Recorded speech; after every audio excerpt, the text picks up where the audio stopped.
Ok, il est 10 heures. Bonjour à tous et à toutes. J'espère que vous vous portez bien et que le week-end a bien débuté. Ravi de vous retrouver pour ce nouveau numéro avec d'atelier avec PiceWell Data Lab.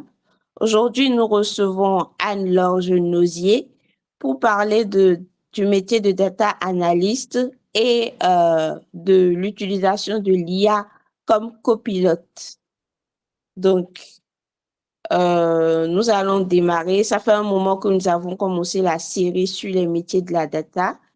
Et là, c'est la première fois qu'on reçoit euh, une dame confirmée dans le domaine qui va se présenter pour nous parler de ce métier. Donc, préparez vos questions pendant la présentation ou après. Vous pourrez lever la main à tout moment pour poser vos questions. Et à la fin, vous pouvez aussi les poser, les laisser dans le chat. Donc, le meeting est enregistré, ne vous inquiétez pas. Il y aura la rediffusion qui sera mise sur nos réseaux sociaux, YouTube et Medium. Donc, je vais laisser Madame Anne-Laure se présenter déjà. Ok, alors j'active ma caméra pour la présentation. Comme ça, on met un nom sur un visage. Donc, bonjour à tous. Merci d'être là. Donc, je m'appelle Anne-Laure Genosier. Ravie d'avoir été invitée à ce lab aujourd'hui. Ravie d'être au milieu de vous. Donc, pour un peu vous donner du contexte sur mon profil, je suis aujourd'hui data analyst, mais j'ai commencé en tant que développeuse. J'ai été consultant en business intelligence. J'ai été manager dans une entreprise de consulting. Je suis passée par la banque. Enfin, bon, pour vous dire un peu que le métier de data analyst est extensible et peut s'appliquer à tellement de domaines différents et qu'on peut commencer une chose et puis se performer et se former même simplement sur le chemin pour devenir autre chose. Voilà. Donc, ce que j'aimerais, vu qu'on n'est pas trop, en tout cas pour l'instant, je vois que ça monte un peu, mais on n'est pas très nombreux, est-ce qu'on peut faire un petit tour de table pour que je sache à qui je vais m'adresser aujourd'hui, quel genre de public j'ai pour pouvoir adapter un peu le discours, on va dire. Donc, sur ma liste ici, j'ai Jocelyne en tout premier. Désolée, ça tombe sur vous. Donc, est-ce qu'on peut faire le tour comme ça? Ouais, il n'y a pas de souci. Alors, moi, c'est Jospin Doris Abedassi. Je vais aussi peut-être partager, voilà. Donc, désolée, je suis dans ma chambre ce matin. Donc, je suis, comment dire, co-organisateur dans la communauté Python Bénin. Je suis data analyst, data scientist. Enfin, je me suis intéressée au métier de la data parce que j'avais des objectifs à atteindre. Donc, le métier de data analyst m'intéresse tout particulièrement parce que j'ai été développeur web et pour les dashboards et tout, je me suis rendu compte que bah voilà, il fallait que j'aie de solides compétences dans le domaine et tout. Donc, c'est pour ça que je suis allée au fin fond des choses pour comprendre.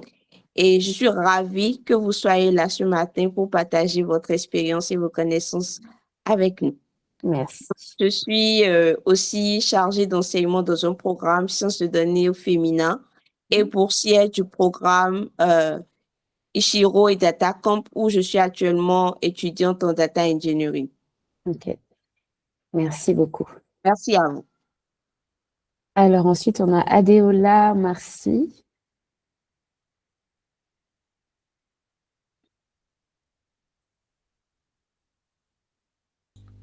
Ok, bonjour. Bonjour. J'espère que vous allez bien. De mon côté, je me porte également bien. Je m'appelle Biaou Adeola Marcy.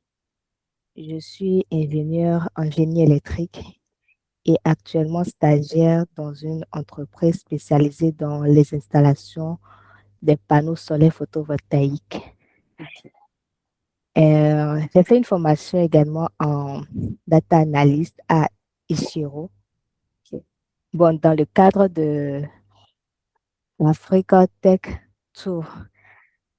Voilà, je n'ai pas vraiment pratiqué ce métier et j'ai vu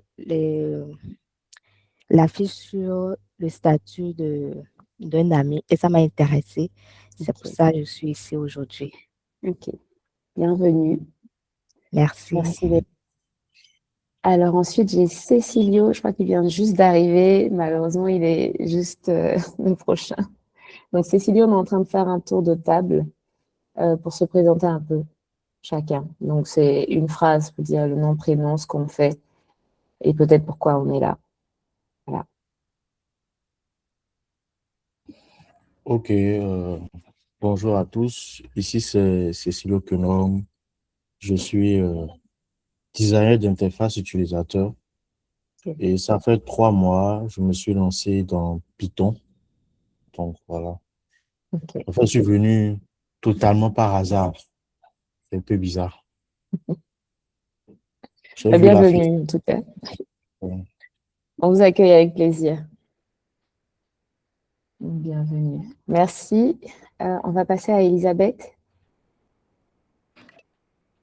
Bonjour à tous. Alors, moi, je suis Elisabeth Amélie Gladys. Je suis camerounaise et doctorante en biologie, spécialisée en parasitologie et écologie parasitaire. Je suis là parce que je suis une élève de la cohorte 2025 du programme SD Afrique. On a partagé le lien du webinaire dans le groupe. Alors, je suis là par curiosité pour voir comment ça se passe. C'est tout. Ok, super. Merci Elisabeth. Bienvenue. Francis Dick.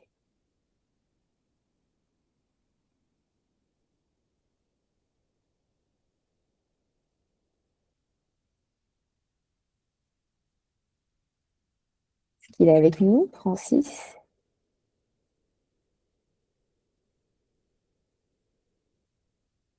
Ah, ok, d'accord. Pas de souci. Donc, on passe à François.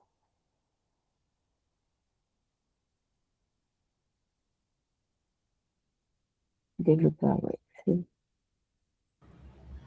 Ok, bonjour à tous.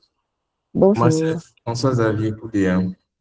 Je suis développeur back-end, mais je suis en pleine reconversion vers le, le data engineering. Donc, c'est ce qui m'a poussé à assister à cette formation parce que je me dis, en tant que data ingénieur, je serais amené à travailler avec les data analystes et les data scientists. Donc, le but est d'abord comprendre le métier, ce que c'est d'abord et euh, de quoi est-ce que le data analyst a le plus souvent besoin. Donc, merci. Ok, merci beaucoup. Alors, peut-être il est 10h09 pour gagner du temps. Je vois un Rachid Fadé. Est-ce que c'est le Rachid que je connais? Alors, ce que je suis en train de dire, du coup, si vous pouvez mettre dans le chat, peut-être. C'est bien le Rachid que tu connais. Ok, hello Rachid, ça fait plaisir de t'entendre. Donc, pour la Ça, petite histoire, on a travaillé ensemble avec Rachid à Gozen et puis il nous a lâchés il n'y a pas longtemps. Donc, parce qu'aujourd'hui, je suis manager data et analytics chez Gozen. Voilà, mon poste actuel, c'est ça. Donc, bonjour Rachid. Donc, tu pourras donner des exemples aussi, je pense, vers la fin. Oui. Ok, donc pour la suite, puisqu'on va essayer de gagner un peu de temps, vous pouvez mettre une phrase comme a fait Francis dans le chat, pour dire un peu ce que vous faites et pourquoi vous êtes là. Et après, je vais partir dessus, s'il vous plaît. Merci beaucoup. Ok, donc moi, je vais vous aider alors dans ce cas. Si je vais accéder au chat pour pouvoir mieux vous aider. Donc, Merci beaucoup, Jasmine. je vous Donc, en prie. on va commencer. Donc, je vois que, en tout cas, jusque-là, on est majoritairement un peu tous dans la data, l'ingénierie, la science. Donc, je peux utiliser les termes techniques. On va continuer comme ça. Je coupe ma caméra pour avoir un peu plus d'espace pour la présentation. Voilà. OK. Donc, aujourd'hui, on est ensemble pour parler d'IA et de performance dans le cadre du métier de data analyst. Et on va commencer par ce petit sondage-là. À qui ça parle? Retour vers le futur. Est-ce qu'il y a des gens qui ont connu la trilogie? C'est un film. Il y a trois, comment on va dire ça, 3 tomes, 3 films dans la trilogie. Retour vers le futur. Est-ce qu'il y a des gens à qui ça parle? Vous pouvez juste mettre un pouce. Rachid, c'est sûr, il est cinéphile. Il n'y a que Rachid? Ok, bon. C'est vrai que je pense que vous étiez pas encore né quand il est sorti. Ça me donne un petit coup de vieux. Il est sorti dans l'autre siècle, dans les années 80, fin des années 80. Et en pensant à l'IA et à ce qu'on fait aujourd'hui, j'ai repensé à ce film parce que dedans, ils avaient fait un bon feature engineering en pensant à tout ce qu'il y aurait en 2012, en 2015. Et sur cette image-là, le garçon, il regarde la télé, en fait, dans ses lunettes, et la fille va répondre au téléphone dans ses lunettes.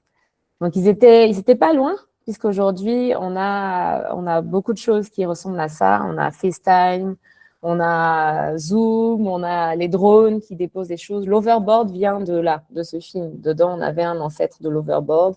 Ils avaient une voiture aussi. J'ai oublié le nom de la voiture, mais la voiture avec les portes qui s'ouvrent vers le haut, vient de là aussi. Beaucoup de choses qu'ils avaient déjà pensé à ce moment-là, qui sont en train de se réaliser peu à peu. Mais ils avaient misé gros sur le matériel, sur comment le matériel allait évoluer, parce que la DeLorean, voilà, la voiture s'appelait la DeLorean. Ils avaient imaginé que la DeLorean pourrait voler aussi en 2015. Bon, on n'y est pas encore, il n'y a pas encore d'embouteillage dans le ciel, mais en tout cas, on se rapproche. Et cet overfitting n'était pas trop loin de ce qu'on est en train de vivre aujourd'hui parce qu'on a la domotique dans les maisons, on a des voitures qui se conduisent toutes seules, on a nos modèles IA sont en train de révolutionner la façon de vivre des gens. Et c'est ce qu'on veut voir en détail dans le sens où il est en train aussi, le concept IA est en train de révolutionner la façon de travailler dans les entreprises. Donc peut-être pas pour tout le monde, mais beaucoup d'entreprises sont en train de s'aligner et en train de mettre ce côté pratique-là en action dans les tâches quotidiennes. Donc, le programme d'aujourd'hui, je vais vous donner un peu de contexte. On va voir aussi pourquoi est-ce que l'IA doit rester un copilote et pas devenir un pilote. On va voir un peu les outils que j'utilise au quotidien, qu'un data analyst sera amené à utiliser au quotidien. Je vais vous donner quelques cas pratiques sans rentrer dans les détails parce que je ne peux pas partager les données de l'entreprise sans autorisation. Et on va voir ensemble aussi les limites et enfin les bonnes pratiques. Voilà, donc pour le contexte. Aujourd'hui, le métier de data analyst est en train de beaucoup évoluer parce que auparavant, on va remonter pour moi 10 ans en arrière. On commençait doucement on avait de grosses équipes data science, c'était à la mode à l'époque, et le data scientist était toujours en train de chercher le modèle le plus sophistiqué, le plus performant, on était en train de se challenger à chaque fois pour dire ouais mais non c'est mon modèle qu'il faut utiliser, non il faut passer par R, il faut passer par Python, ah non il faut utiliser cet outil-là et pas cet autre. Et je me suis retrouvée une fois donc j'étais consultante à ce moment-là, on devait faire un POC, donc Proof of Concept, pour une entreprise qui est propriétaire de centres commerciaux. Donc, quand ils sont propriétaires de centres commerciaux, ils sont responsables de la bâtisse. Ils sont responsables de ce qui se passe dans le centre. Ils sont responsables de la croissance des magasins qui sont dans le centre. Et ils doivent trouver des solutions pour améliorer les ventes, ce genre de choses. Donc, à l'époque, on avait proposé la capture des images pour les étudier et puis envoyer des push marketing aux utilisateurs inscrits dans les boutiques du centre commercial. Donc, pour nous, c'était révolutionnaire. C'était waouh! On allait faire des captures dans le centre. Ils nous avaient aussi demandé de voir comment réduire leur facture d'énergie parce que en hiver, il faut chauffer à fond. En été, il faut climatiser à fond. Et tout ça est mal réglé souvent parce qu'il y a beaucoup de portes qui sont ouvertes un peu partout, donc il fallait travailler sur ça aussi. Donc, on avait imaginé des super modèles qui allaient venir en fonction de la température, en fonction du positionnement des portes, venir régler les trucs. Bon, on était à fond, mais ça prenait beaucoup de temps. Et aujourd'hui encore, si on veut le faire comme on le faisait avant, ça prend énormément de temps. Déjà, de créer le modèle, d'ajuster le modèle par rapport aux données de l'entreprise et de tester tous les modèles, puisque à plusieurs, on propose plus de choses, donc de tester tous les modèles et d'avancer avec ça pour choisir celui qui allait être le plus performant pour le besoin du client. Maintenant, quand je dis POC, donc Proof of Concept, c'est une période qu'on offre au client pour lui dire, voilà, on peut faire ça, c'est gratuit. Donc, on faisait travailler les consultants pendant plusieurs heures, plusieurs semaines pour pouvoir gagner le client à terme. Mais aujourd'hui, en fait, je me remets dans ce contexte-là et je me dis, si on avait eu l'IA à cette époque-là, déjà, on aurait gagné de l'argent parce qu'on aurait fait travailler plus rapidement les gens. On aurait pu faire beaucoup plus de choses en termes de tests et en termes d'application pratique dans le bâtiment directement, sans avoir à aller venir et faire des comparaisons de modèles, etc. Parce qu'aujourd'hui, l'IA fait ça très vite. Donc, notre métier, nos domaines sont en train d'évoluer. On n'est plus en train d'essayer de complexifier notre façon de travailler ou bien à produire des analyses qui parfois ne sont pas lues. On est là pour garantir la qualité et le sens de ce qu'on produit avec l'IA. D'accord? Parce que l'IA va faire le travail de comparaison, l'IA va faire des propositions, l'IA va aller faire travailler les modèles dans un temps record en arrière-plan. L'IA est multitâche, donc je peux lancer plusieurs demandes en même temps et avoir des résultats pour pouvoir répondre à plusieurs questions dans la même journée. Voilà. Du coup, l'idée, c'est d'intégrer au fur et à mesure ces pratiques-là dans le quotidien pour avoir un peu plus de performance et puis être un peu plus efficace dans nos domaines respectifs et pour les entreprises pour lesquelles on va mettre en pratique la chose. Donc, concrètement, sur le terrain, on a une adoption qui est croissante. Donc, beaucoup d'entreprises sont en train de faire des tests. Aujourd'hui, chez Gozem, on ne parle que de Claude. On ne jure que par Claude. On ne fonctionne qu'avec Claude, comme si avant, on n'avait rien et qu'on vient de découvrir la vie. Et c'est pareil, quand vous parlez avec d'autres personnes, c'est pareil, l'Asine est à fond sur ces sujets-là. Voilà, et c'est bien parce qu'au Bénin, pour ceux qui sont au Bénin, le gouvernement est en train de faire, donc aujourd'hui je suis au Bénin, le gouvernement est en train de faire un travail incroyable avec une cellule spécifique qui s'occupe de tout ce qui est intelligence artificielle. On a un ministre dédié maintenant, donc il y a beaucoup de choses qui évoluent et il y a beaucoup d'entreprises qui sont en train de s'aligner très vite. Donc, quand je dis que la transformation est moins rapide, c'est parce que on fait beaucoup de tests, mais après, dans les us et coutumes des gens sur le terrain, c'est difficile de leur expliquer qu'on va passer par la machine. Voilà. Nous, on le fait très bien parce qu'on est à l'aise avec le sujet, on est à l'aise avec l'outil, mais pour les gens qui sont en face de nous, donc nos clients, nos utilisateurs, c'est un peu plus délicat parce qu'ils sont moins habitués. Mais c'est en train de venir parce que quand on leur fournit des choses plus rapidement, ils comprennent qu'il y a quand même un gain. Il y a quand même un gain. Donc, ce que l'IA a changé concrètement.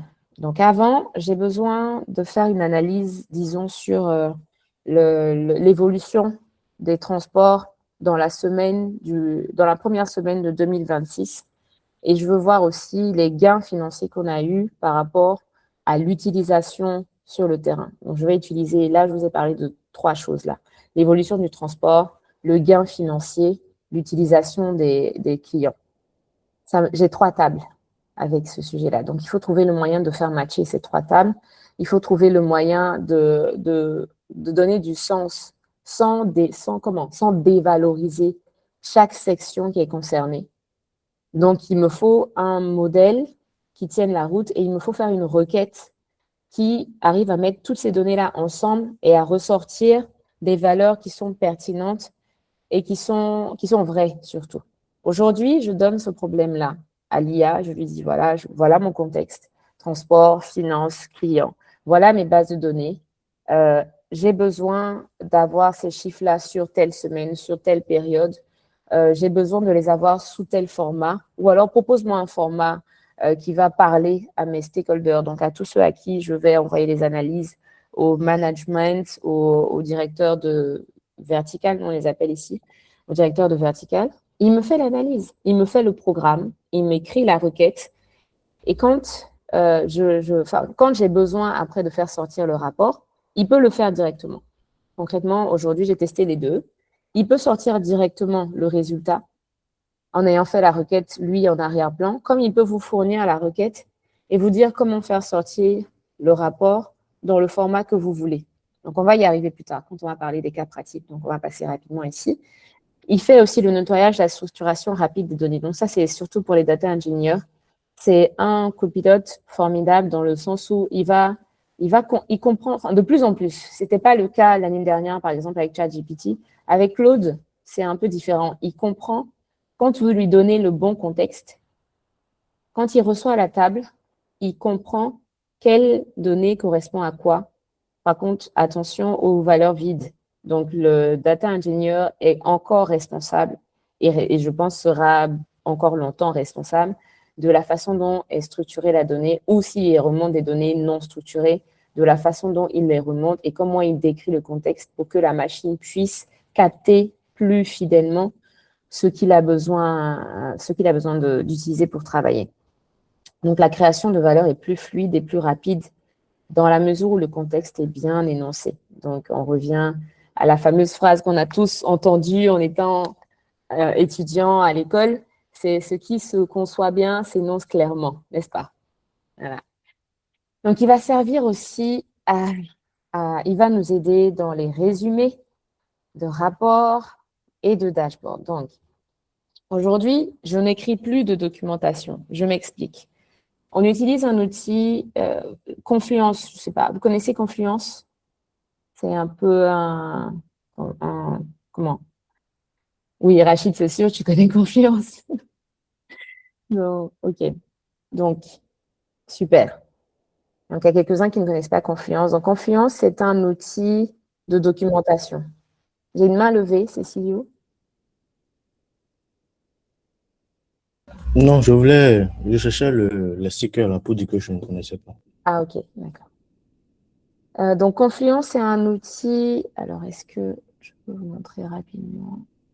Je suis sur deux fenêtres différentes. Attendez. On va voir si je peux vous montrer à quoi ressemble Confluence. Tac. Après, on va revenir sur la présentation. Comme ça, vous découvrez en même temps les outils. Donc, Confluence ressemble à ça. C'est une bibliothèque. Voilà, c'est une bibliothèque en ligne où on met toutes nos connaissances, tout ce qu'on sait, tout ce qu'on a produit comme process, tout ce qu'on a créé comme rapport, tout ce qu'on a. Donc, on a des docs ici sur les wallets, les prédictions, les processus. On a dans le data house, on a plusieurs choses. On va avoir des cartographies sur les tables, sur les projets, même sur les chats. Voilà. Donc, c'est un peu ça, Confluence. C'est une grosse librairie qui permet de faire le point sur ce qu'on a fait et d'écrire de la documentation. Donc aujourd'hui, dans Confluence, on a un agent IA qui s'appelle Rovo. Donc vous dites à Rovo, j'ai un template de documentation sur, par exemple, la livraison d'un nouveau dashboard. Voilà mon template, mais aujourd'hui, je veux l'utiliser. Tu utilises ce template pour m'écrire tout ce que tu as fait concernant, non pas lui, c'est pas lui qui a fait, c'est pas Rovo. Donc, je prends le contexte dans mon autre outil qui est Claude, par exemple, où j'ai écrit ce que je voulais faire. Je prends ce contexte-là, je viens le donner à Rovo pour lui dire, voilà mon contexte, voilà ce qui a été fait, voilà ce qui a été produit. Remplis-moi le template. Et il le remplit très convenablement. Donc, pour tout ce qui est documentation, tout ce qui est rapport pour envoyer des chiffres alors je vais arrêter d'utiliser le franglais là, à des managers ou à des équipes spécifiques, il le fait très bien. Donc ça aussi, ça fait gagner du temps parce qu'au lieu de passer une demi-journée à récupérer les données d'un côté, les résultats de l'autre côté, à mettre tout ça en forme, à chercher les bonnes phrases, il le fait pour vous. On gagne du temps.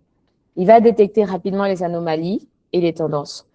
Dans le sens où, même si parfois, c'est dans nos propres requêtes, on a des soucis, on va avoir des erreurs. Donc avant, on avait le bon vieux développé.com, Stack Overflow, ce genre de choses pour aller chercher. Donc, si je dis des choses qui ne vous parlent pas du tout, n'hésitez pas à me poser des questions, à me couper pour que je puisse expliquer ce dont je parle. Donc, je reviens un peu en arrière.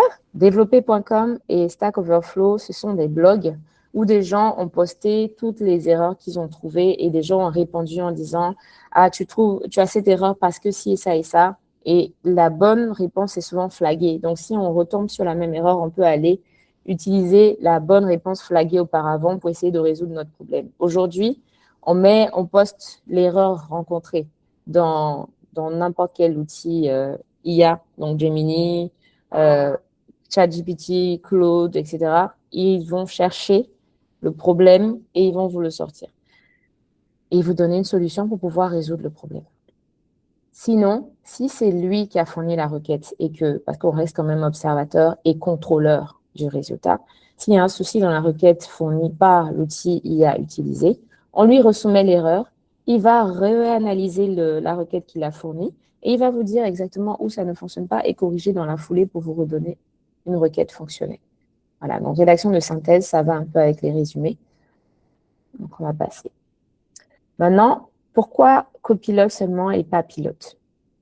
Parce que nous restons, on va dire, les maîtres du jeu dans le sens où nous avons la connaissance métier. Parce que le data analyst travaille dans une entité et est censé s'imprégner de la connaissance de cette entité, du contexte de cette entité, du fonctionnement de cette entité et de tout ce qui est tenant et aboutissant des chiffres qu'il a besoin de sortir pour cette entité. Donc, on a la maîtrise sur ce point-là. On garde aussi l'esprit critique face aux résultats parce que on connaît, en fait, normalement, on a déjà travaillé avec ces données-là de façon manuelle, si on peut dire ça comme ça, dans nos outils habituels. Donc, nous, actuellement, on utilise BigQuery pour nos requêtes. On peut utiliser VS Studio pour tout autre type de requête, donc Python, R pour ceux qui utilisent R, etc. Donc, on reste quand même observateur à dire, voilà, c'est bizarre quand même, le chiffre que tu m'as sorti là, il est bizarre. Donc, reprends, basé sur mon contexte, et puis vois, parce que je pense que c'est trop bas, je pense que c'est trop élevé, je pense que c'est complètement off, quoi. Ça n'a rien à voir avec ce que j'attendais, donc il y a peut-être un souci. La rigueur statistique dans le sens où les seuils d'erreur, c'est à nous de les positionner. Parfois, il va faire des propositions.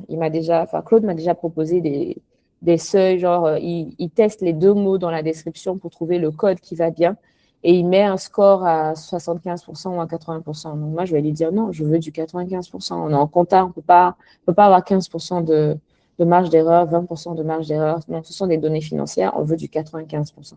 Et là, il va recalculer et puis refaire un peu plus de focus sur les erreurs. Voilà.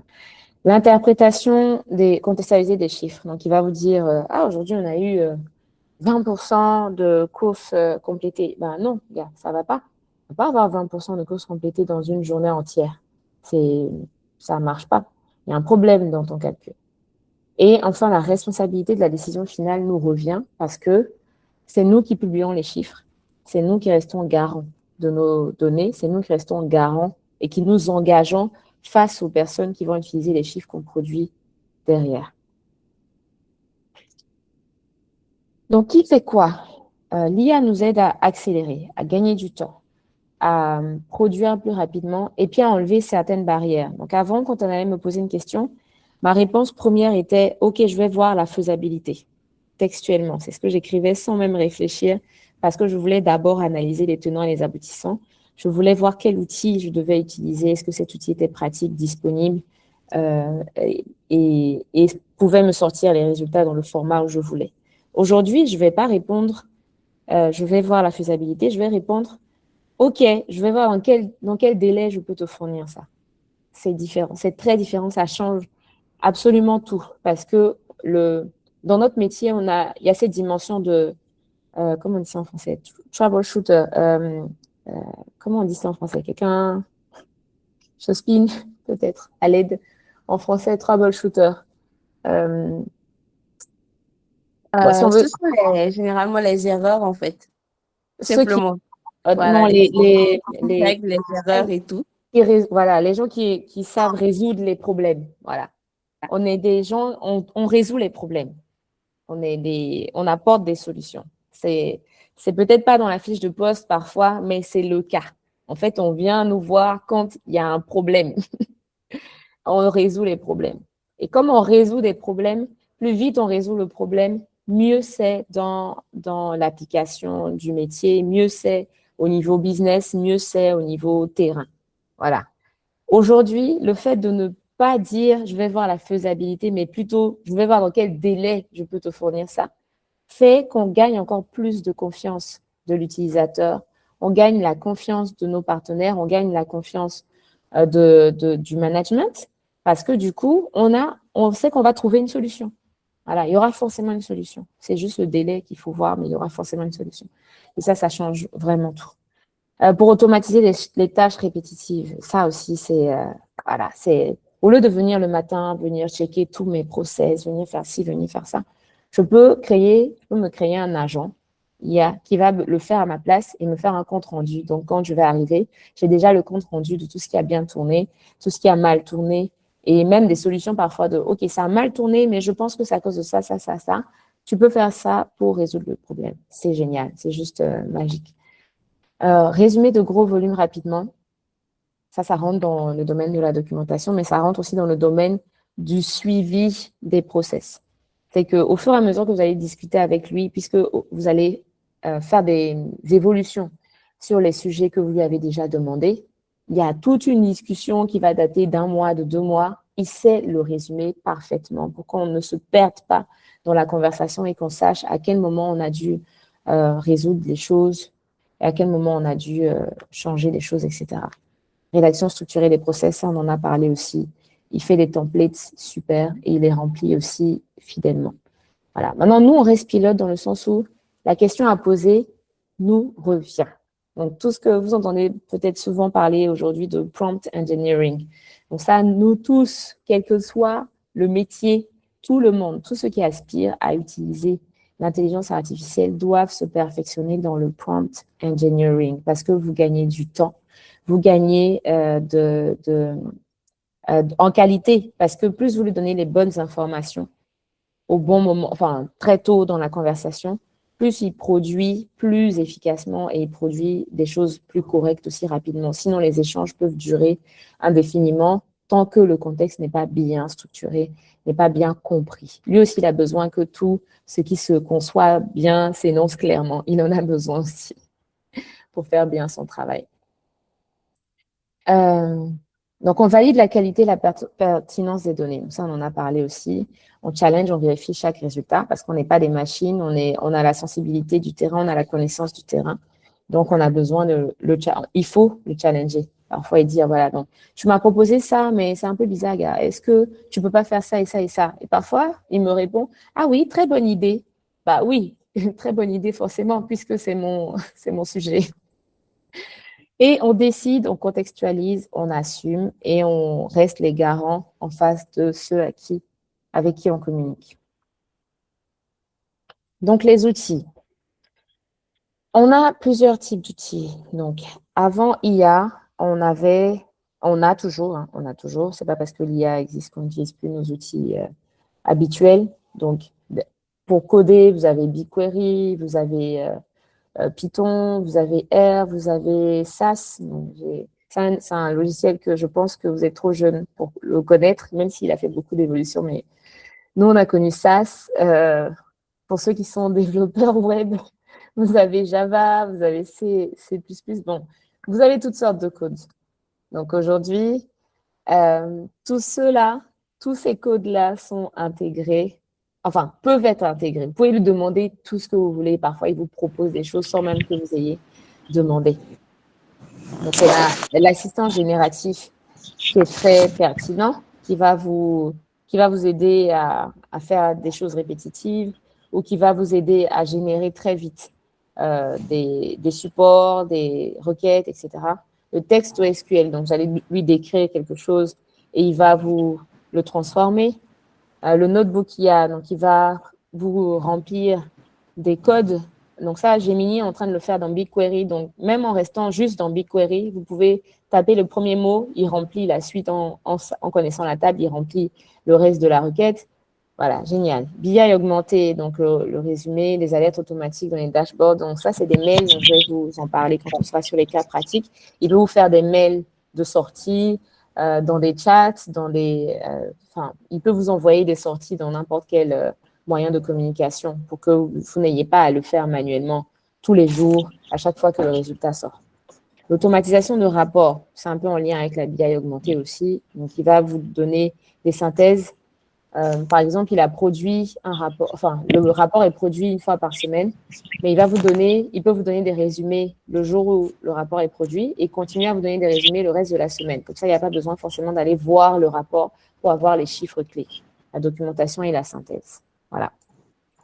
Donc, on va passer au cas pratique. Il me reste combien de temps? 10h36. OK. On va passer au cas pratique. Jospine, n'hésite pas à me dire si je suis en train d'être off sur le temps. Non, non, on est dans le temps. On finit Ok. à 11h30. Donc, OK. en Donc, encore attendant, 20 peut-être- minutes comme ça pour la présentation et après les questions. Ouais, OK, ça marche. super, merci. La BI augmentée. Alors, la BI augmentée. Déjà, BI, c'est Business Intelligence. Donc, augmentée dans le sens où, au lieu que ce soit quelqu'un qui aille faire toute l'analyse et qui produise les indicateurs spécifiques pour le domaine spécifique, c'est l'IA qui va venir faire cette analyse-là et qui va produire les indicateurs de façon automatique et même régulière pour le partager aux personnes qui sont concernées. C'est juste ça, la BI augmentée. C'est qu'au lieu de passer du temps, nous, aller chercher des choses, il va le faire à notre place. Alors, générer des requêtes SQL complexes. Donc, comme il dit ici, alors il est un peu, enfin, on est un peu gentil là sur le avant. J'ai mis la fourchette basse, 45-60 minutes pour écrire et déboguer une requête. Mais parfois, ça peut nous prendre des demi-journées, voire des journées, n'est-ce pas, Rachid, où on s'est arraché les cheveux à dire « mais je ne comprends pas pourquoi je n'ai pas le bon résultat. Je ne comprends pas. Exactement. Ah, où est le problème? Qu'est-ce que je ne vois pas ?» Et on s'appelle les... Attends, viens lire mon code. Il y a un truc que je n'arrive pas à capter. Est-ce que c'est moi qui ne vois pas ou... Non, aujourd'hui, dans l'IA, en 10-15 minutes, si vous avez bien écrit le contexte, il vous sort la requête complète. Donc, je vous donne un exemple. Je devais optimiser, non, même pas optimiser, on va partir sur un truc encore plus large. Les opérations, donc il y a Françoise Dabli, est-ce que c'est possible de muter le micro? Parce qu'on entend beaucoup de bruit derrière. S'il vous plaît. Donc, aujourd'hui, j'ai mis le contexte en lui disant, écoute, donc j'avais un fichier G-Sheet que le responsable des opérations m'avait fourni en me disant, écoute, je souffre, je galère sur ce fichier-là. Chaque semaine, je dois récupérer les chiffres à la main. Nos rapports auparavant, bon, jusqu'à maintenant, en fait, nos rapports sont sur Looker, qui est un outil de data visualisation de Google Cloud. Nos rapports sont sur Looker et on envoie les rapports une fois par semaine pour ceux qui sont weekly et tous les jours pour ceux qui sont daily, donc quotidien ou journalier. Le pauvre allait récupérer des chiffres à la main dans ces rapports-là tous les lundis matins pour remplir son pauvre G-Sheet et faire des courbes sur une autre feuille. Donc, il m'a envoyé son fichier, il m'a dit, écoute, je galère à faire ça, est-ce que tu peux m'aider? J'ai dit, OK, il n'y a pas de souci. Donc, dans ma tête, j'étais en train de me dire, bon, c'est bon, on prend les tables, on aménage un peu le looker et puis c'est bon. Mais finalement, en regardant les petites courbes qu'il a faites, qui étaient très jolies, très bien structurées, il avait fait un truc vraiment propre. Petits oignons pour ses équipes, j'étais impressionnée. Et je me suis dit, OK, on va partir de là et je vais mettre la même chose. J'ai fait une capture d'écran du résultat qu'il obtenait, lui. J'ai collé dans Claude et je lui ai expliqué un peu en lui disant, voilà, tu prends cette table, cette table, cette table, parce qu'on est directement branché à notre entrepôt de données. Tu prends ces tables-là et tu me remplis telle case, telle case, telle case. Non, je n'ai pas fait ça.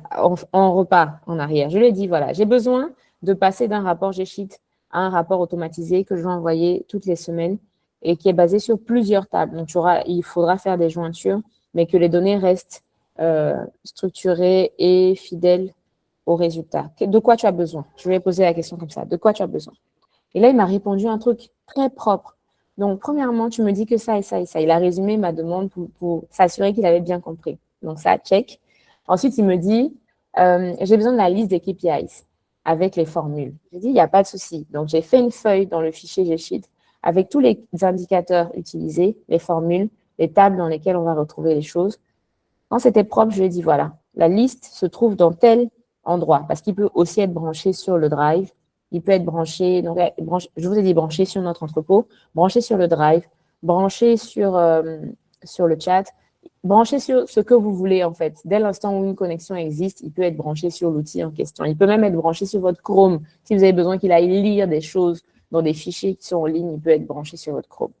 Donc, il savait où trouver les tables, il savait où trouver les formules, il savait comment calculer les indicateurs parce que je lui ai fourni la liste des indicateurs. Et là, il m'a dit, OK, il n'y a pas de souci, j'y vais. Et texto, en 10-15 minutes, j'avais la requête qu'il fallait. Je lui avais donné la période. Il faut que ça soit hebdomadaire, avec une publication le lundi matin. Il a produit la chose et puis il a commencé à faire un scheduler. Donc, il a un scheduler interne dans le cowork. Et je lui ai dit non, je ne veux pas que ça marche comme ça. Je veux pouvoir, moi, avoir la main sur la génération du rapport et je veux avoir la main sur le partage aussi. Donc, il a sorti ça parce qu'il y a 2 rendus qu'il peut faire. Un rendu automatique, direct, dans l'outil Cowork et il y a un rendu où vous avez la main. Ce rendu où vous avez la main, il vous fournit les requêtes que lui-même il a utilisées. Donc, requêtes, dans mon cas, il y avait requête SQL pour calculer l'historique depuis le début de l'année, requête pour mettre à jour hebdomadairement, requête pour formater le rapport à la fin. Donc, ça, on passe au HTML. On était sur du SQL pour le calcul des indicateurs. On passe au HTML pour formater la page du rapport et une requête Java pour lancer les scripts qui allaient faire la mise à jour des données en utilisant la requête SQL et aussi l'envoi par mail régulier. Bref, donc tout ça là, au lieu de, j'avais dit à on les appelle des clients, ce sont les clients internes. J'avais dit à mon client interne, écoute, je mets ça loin, j'ai mis genre 3 semaines de délai. Et en une journée, j'avais bouclé le truc, le rapport était propre, je lui envoie le lien. Et on a gagné, du coup, j'ai gagné 2 semaines et demie sur mon planning initial, que si j'avais dû, moi, mettre du temps pour faire chacune des requêtes, bien faire le rapport dans Looker, bien faire l'envoi après des mails, m'assurer que c'est les bonnes personnes qui reçoivent, m'assurer que la mise à jour fonctionne correctement, m'assurer après de la mise en production dans le dataform, m'assurer, bon, toutes les étapes ont été gérées en une demande dans l'outil. Voilà, pour ce premier exemple. Pour ce deuxième exemple, donc qui prend aussi en compte ce que je viens de vous dire, c'est un peu la même chose. Donc le lundi, au lieu d'aller compiler à la main ces indicateurs, il a juste maintenant à ouvrir le mail qu'il reçoit, à cliquer sur un lien et aller regarder le rapport. S'il veut descendre par ville et envoyer à ses responsables de ville, il va faire le bon filtre et envoie à ses responsables de ville parce que Claude m'a fait un petit truc aux petits oignons avec un bouton où on peut exporter en PDF pour envoyer à qui veut voir les chiffres, la zone sélectionnée. Donc, nickel. Il gagne une demi-journée. Explorer un dataset, repérer les anomalies. Donc, avant, comme je disais tout à l'heure, il fallait avoir 4 yeux, voire 6 yeux pour pouvoir détecter les choses. Aujourd'hui, on lui rentre et on lui dit, écoute, non, ça ne va pas là. Il y a un problème dans cette ligne-là. C'est plus élevé que la semaine dernière, alors que la semaine dernière, il y a eu un jour férié. Et cette semaine, on a eu 5 jours pleins, mais il y a moins de revenus. Non, ça ne marche pas. Il faut que tu checkes ça. Il le check en 2 temps, 3 mouvements, il vous donne le résultat. Rédiger des synthèses. Ah là là. Donc, la documentation est sortie de notre scope. Enfin, elle est restée dans le sens où il faut quand même relire ce qu'il a écrit, s'assurer que tout est au bon endroit, mais relire, c'est 15 minutes. Écrire, c'est 1 heure, voire une demi-journée en fonction des sujets, de la complexité de ce que vous êtes en train de créer. Voilà. Donc, ça, sorti du scope. Et si on dépasse un peu juste le cadre de la synthèse, on a eu plein d'exemples. On a un des directeurs aujourd'hui qui s'est fait un agent qui fait office de personnel, comment on dit, assistant, comment on dit ça en français? Assistant, un peu assistant de direction, là.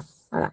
Quelqu'un qui va venir vous rappeler ce que vous avez à faire, vous faire les résumés de contrats que vous devez signer, vous dire qui vous devez appeler dans la journée, pourquoi vous devez appeler cette personne, quel rendez-vous vous avez et qu'est-ce qu'il faut amener avec vous au rendez-vous où vous allez aller. Bref, il a un agent aujourd'hui qui fait tout ça pour lui. C'est que le matin, il ouvre son PC, il a un résumé de tout ce qu'il doit faire, un résumé de tout ce qu'il doit valider, un résumé de comment il doit le valider, un résumé de mail même qu'il n'a plus à lire en entier, parce que parfois vous avez des mails qui font des pavés et que vous voyez le mail, vous avez peur, vous le remettez en non lu en vous disant bon, je vais lire ça après. Là, l'agent le fait directement et peut même vous faire une doc avec ce qu'il a résumé dans les mails pour vous faire gagner du temps dans la journée. Donc, on commence la journée plus sereinement parce qu'il y a un tas de choses qui est déjà géré par l'agent ou par le fait que vous avez automatisé les tâches récurrentes de la journée. Donc, pour conclure, on gagne énormément de temps aujourd'hui et c'est pour ça qu'on parle de performance, que l'IA vient nous donner un certain niveau de performance qu'on n'aurait pas eu sans, parce qu'avant, on partait de nos propres moyens, on faisait les tests nous-mêmes, on faisait le débogage nous-mêmes, on faisait la production de rapports nous-mêmes, on faisait les synthèses des rapports produits nous-mêmes et c'est du temps, c'est beaucoup de temps. Pour peu que ça ne fonctionne pas correctement, il y a encore du temps pour revenir sur le même sujet, passer des heures à travailler dessus. On a aussi le fait que moi, je travaille avec un directeur, par exemple, qui est très pointilleux sur les détails. Donc, il va dire, ah mais non, ce graphique-là, je ne veux pas cette couleur. Ah mais non, ce chiffre-là, on ne le voit pas bien. Ou je veux voir tous les chiffres sur le rapport, mais il faut que ça reste lisible. Oui, comment tu veux voir tous les chiffres sur le rapport, mais que ça reste lisible? Bon, écoute, on va voir. Et c'est quelque chose qu'on va aujourd'hui déléguer. C'est une tâche qu'on délègue à l'IA, concrètement, qu'on n'a plus besoin de faire.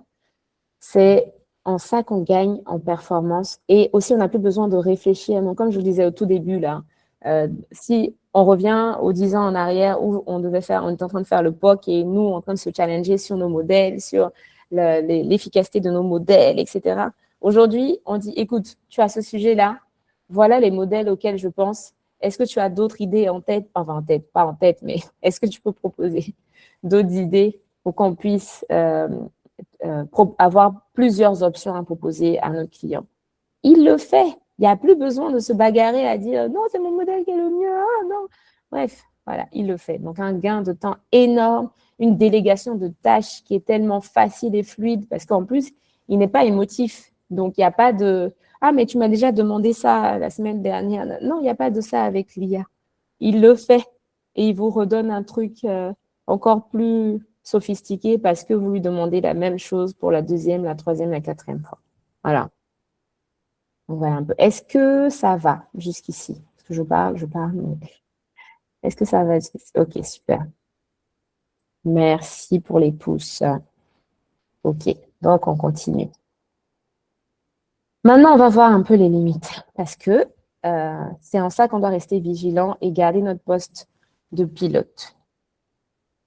Les hallucinations, les fameuses hallucinations, il y en a encore. Il y en a encore parce qu'il a tendance, on dit que la nature a horreur du vide. Eh bien, l'IA aussi a horreur du vide. Il a horreur du vide. Donc, il va essayer de combler les trous à sa manière avec les éléments qu'il connaît jusqu'ici ou bien inventer. S'il n'y a pas d'éléments de contexte, il va inventer. Donc, exemple, données financières. J'ai des données financières que je dois récupérer et transférer dans un certain format de fichier avec les numéros de compte. Donc, là, c'est même pas... Bon, on est même au-delà des données financières. On rentre un peu plus spécifiquement, désolé, dans des données comptables. Qui dit compta dit numéro de compte spécifique. Et qui dit numéro de compte spécifique dit spécificité par pays. Du coup, quand on récupère les données comptables, on a besoin de les classer en fonction de certains référentiels de compte. Donc, ce qu'on veut faire aujourd'hui, c'est d'éviter que le comptable vienne lui-même mettre à la main des choses. Il prend la facture, il va la reporter dans un fichier, donner toutes les informations du destinataire, du payeur, du nanana, mettre après la catégorie, mettre après le compte. Donc, on est en train de tester Claude sur ce sujet-là en lui disant, voilà, tu as ce fichier-là qui est la liste de toutes les factures avec les liens des factures. Et puis, tu as ce format-là. J'ai une question. Ok, donc dans notre cas, voilà, merci beaucoup. Merci pour la question. Je reviens un peu sur... ça fait partie des biais, des limites qu'on va voir aussi, mais je réponds là spécifiquement. Dans notre cas, on a un abonnement professionnel. Donc, ce n'est pas mon abonnement personnel que j'utilise. J'utilise l'abonnement de l'entreprise. Et qui dit abonnement entreprise a des garde-fous légaux des garde-fous légaux dans l'outil pour dire que ça, c'est notre espace. Ça, ce sont nos données. Il n'y a pas à les utiliser ailleurs. Donc, on est à peu près sûr que tant qu'on reste dans notre espace entreprise, on n'aura pas de problème de sécurité de données. C'est pour ça qu'on se permet de lui donner tout et de le brancher à tous nos outils. C'est qu'on est dans un abonnement professionnel, donc gardé. Donc, vous avez ça dans Cloud, vous avez ça dans Google Cloud aussi. Tout ce qui est outils AI dans Google Cloud a une partie sécurité des données que vous pouvez activer quand vous avez un abonnement entreprise. D'accord? C'est pour ça. Je ne sais pas si ça répond à la question. Hendrik. Allô, bonjour madame. Oui, bonjour Hendrik. Est-ce que ça En fait, répond à la question?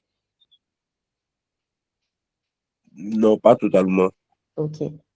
Parce que souvent, les données là, Mhm, plus on donne les informations à l'IA, plus l'IA s'enrichit à partir de nos données. mhm, Maintenant, l'inconvénient qui me coince, c'est que s'il n'y a pas d'abonnement entreprise, et puis par exemple, c'est pour toi seulement tu utilises l'IA pour faire tes mhm, tâches, mhm. est-ce que ça va causer des problèmes de confidentialité en fait? Ah si. Si ce n'est pas un abonnement spécifique, il utilise les données pour s'entraîner, bien sûr. Hmm. Bien sûr. Parce Ah, que mais- ça fait Mhm. partie du jeu, en fait. Donc, il y a une phrase là qu'on dit, c'est que quand c'est gratuit, c'est vous le produit. Voilà. Donc, tant que c'est gratuit, tout ce que tu lui donnes, il peut l'utiliser. C'est Non, quand on commence à payer qu'il y a une notion de c'est mon espace, c'est mon outil, donc tu ne fais pas n'importe quoi avec mes données. d'accord, madame. Voilà. Dans le sujet des cas là, pour éviter qu'il va prendre notre donnée là, c'est Mhm. qu'il donné en fait une similitude de notre donnée, de notre dataset en fait. Voilà, c'est Oui, mieux.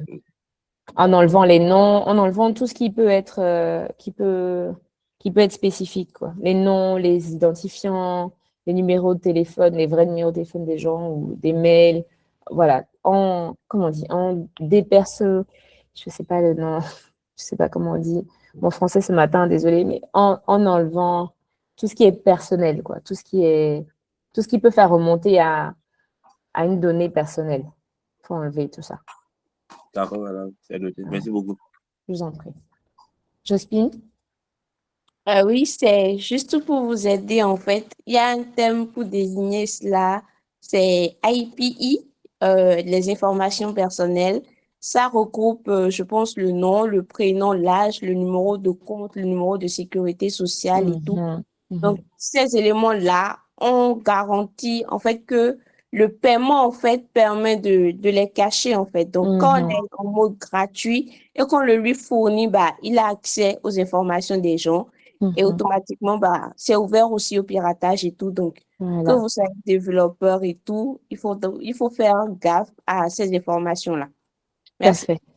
Merci beaucoup, Jospin. Voilà. Et dépersonnifier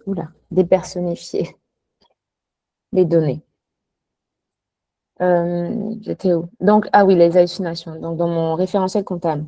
Du coup, je lui ai dit, tu as un fichier d'entrée, tu as un fichier de sortie. Est-ce que tu peux remplir le fichier de sortie basé sur le fichier d'entrée et en utilisant le référentiel que tu trouves dans tel endroit? Il a rempli et puis il a décidé que le numéro de code, c'était un chiffre entre parenthèses dans une description. Alors que pas du tout, en fait. C'est pas le numéro du compte. Donc, il fallait faire marche arrière, défaire et lui dire, OK, non, ce chiffre-là n'est pas un numéro de compte. Pour avoir le numéro de compte, tu dois passer dans le référentiel des comptes. Voilà, donc les hallucinations existent. Il faut faire attention aux données qui ont des trous. Il a tendance à vouloir les combler. Les biais et les données obsolètes. Il récupère tout ce que vous lui fournissez, même si la donnée date de 1958. Donc, si aujourd'hui, il y a eu une mise à jour de la donnée de 1958, mais qu'il a les deux sous la main, il peut faire une combinaison des deux pour donner une réponse. Ou il peut prendre juste celle de 1958 parce que peut-être pour lui, c'était plus approprié pour faire une réponse. Voilà.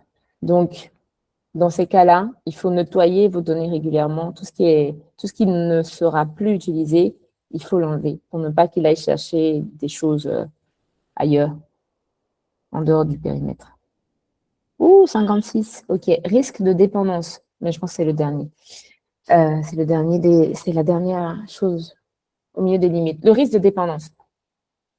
Je vous ai dit qu'il y avait deux façons d'avoir des résultats dans l'IA. C'est que soit il le fait et puis il vous donne le résultat, soit vous lui demandez comment faire et il vous dit comment faire. Donc, je suis en train de partir du bas sur les coûts. Les coûts sont croissants en général. Plus il y a de monde qui l'utilise, surtout sur les abonnements entreprises, plus il y a de monde qui l'utilise, plus la facture sera salée. Et quand la facture va devenir salée, généralement, les managers commencent à râler. Donc, vaut mieux avoir son indépendance dans le sens où, au lieu de lui dire « fais-moi », dites-lui comment on peut faire rapidement. Il vous fournit tous les éléments et ça va aussi vite. En fait, vous avez peut-être 10-15 minutes de plus pour, comment on dit ça, pour tester, pour mettre en place la routine pour avoir le résultat final. Par exemple, je repars sur mon exemple de rapport hebdomadaire. Donc, je vous disais précédemment, il m'a fourni les codes SQL. Il m'a fourni le code JS pour lancer les scripts. Il m'a fourni l'HTML pour la mise en forme du rapport. Donc, j'ai juste à aller dans AppScript de Google, rentrer mes différents codes, lancer, faire des tests et voir si ça fonctionne sur les mails. Et comme ça, le jour où on va me dire, écoute, tu n'as plus droit à tout ça, donc Claude, tu as droit juste à la moitié maintenant.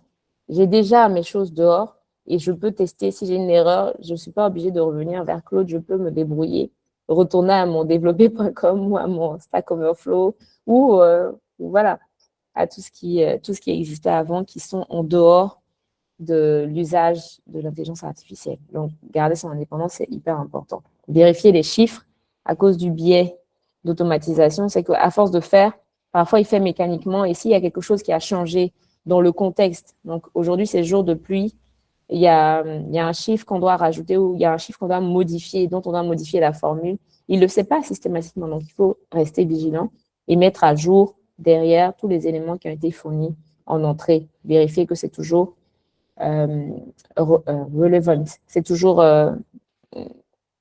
bon, quoi. C'est toujours bon à utiliser. Voilà. Garder son esprit critique parce que c'est bon de déléguer. Ça soulage, on est d'accord. Ça soulage grandement. Mais ça n'empêche pas qu'il faut continuer à réfléchir à ce qu'on est en train de faire, à ce qu'on est en train de faire et se tester aussi de temps en temps, se dire, OK, si je devais refaire ça, comment est-ce que j'aurais fait?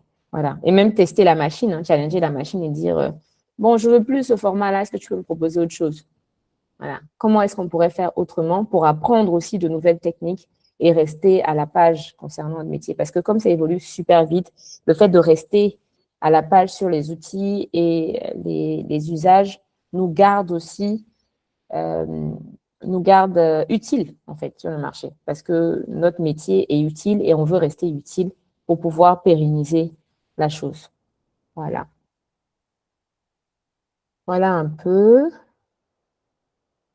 Donc, pour finir, les bonnes pratiques à garder, toujours vérifier, s'améliorer en termes de prompt et s'améliorer en termes de connaissances métiers pour garder notre efficacité. Toujours garder notre efficacité, garder notre positionnement. Vérifier, donc on parlait de ça, protéger les données sensibles, documenter ce qui vient de l'IA, parce qu'un jour, si ce n'est pas vous qui êtes là, il faut que la personne qui reprend le rôle puisse remonter